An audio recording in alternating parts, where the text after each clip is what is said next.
Gathered at Bear Head today on the shores of the Canso Strait to turn the sod on a new LNG plant. LNG is liquefied natural gas. Supporters say the $400 million plant will bring jobs, industry, and prosperity to the entire Strait region. Paul Withers is in Port Hastings tonight. Paul? Normally, its deep waters and ice-free status makes the Strait of Canso an ideal location for an LNG terminal, but with the rewards come risks. Liquefied natural gas is extremely volatile, so much so that some communities have refused to accept LNG terminals. But here today, the talk was all about economic opportunities and about downplaying those risks. Right now, this site is just a mass of trees and heavy equipment. But by late 2007, it could be a major liquefied natural gas terminal. A terminal like this one, where supercooled natural gas is brought in on huge tankers, reheated, and sent to customers in New England and the Maritimes. We are breaking ground and opening a new chapter for prosperity, growth, and jobs in the Strait area and throughout Nova Scotia.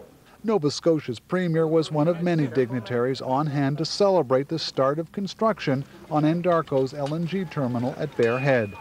It's estimated the project will create hundreds of construction jobs over the next 3 years, 40 permanent positions, and millions in local taxes.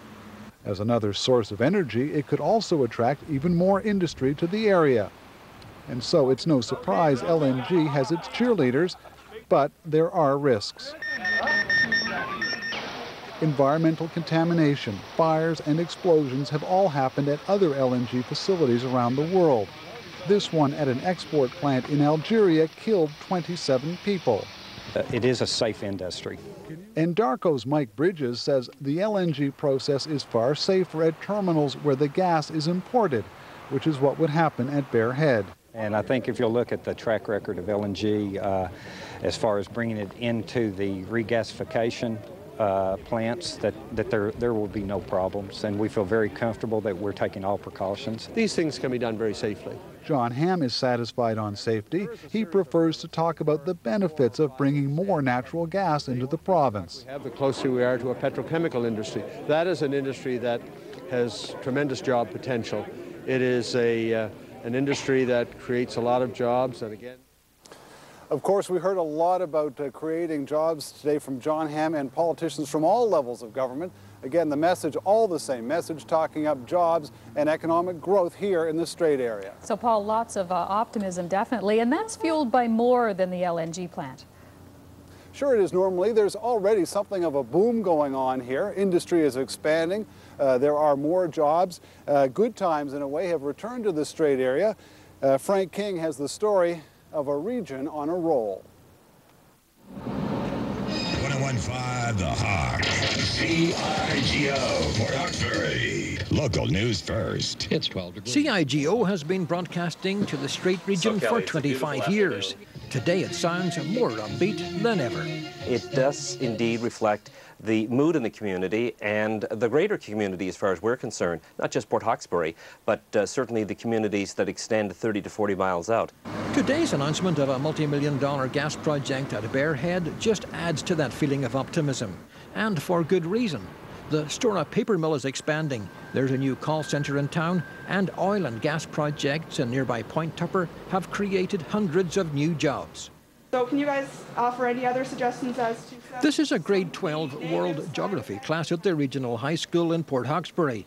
The close to 500 students come here from all around the Strait area. Most have plans to go away to further their education, but unlike young people in many small communities around Nova Scotia, they should be able to come home to work. I plan on going away to college and then coming back and hopefully getting a good job and staying here for good. Oh, I'd love to be able to come back. It's so nice and peaceful here, and like the scenery and everything. I just love being close to home and close to family and friends. For these students, the future depends on what kind of jobs the new industries produce.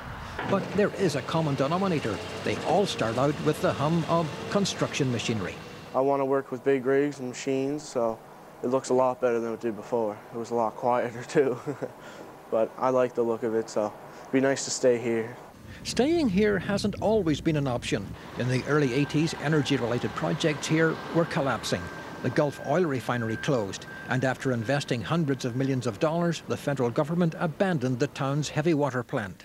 It's got 4 bedrooms. It's oak floors on the lower level. Jim Marchant has been selling real estate in the Port Hawkesbury area for 30 years. He's seen the good times and bad. Uncertainty in the past meant few new houses were built. Now they're facing a housing shortage. We want to certainly encourage people to get land development going and get some houses built, because it certainly will be an overheated market here in the next few years. With the economy booming, Port Hawkesbury has one of the lowest unemployment rates in Nova Scotia. And with all the industry here, the county has one of the lowest tax rates. It all adds up to a good place to live and find a job. For so many years in Cape Breton and in the Strait area included, we have been looking for the jobs to occupy the people. And it has reversed over the last 5 to 6 years. Now we're looking for the people to come back and fill the jobs that are here now. With the promise of as many as 1,000 jobs building the gas plant, many Cape Bretoners who have left home looking for work could find it back on their doorstep. Frank King, CBC News, Port Hawkesbury. So the LNG plant, Paul, would be the icing on the cake, but there are still some hurdles to clear. Sure there is normally. Today's event was a symbolic demonstration that the Bearhead LNG plant is a go. But Anadarko still needs some significant regulatory approvals, and the company has not yet secured a supply of natural gas. Now, both the company and politicians here today seem confident that they would obtain both shortly. All right, thanks, Paul.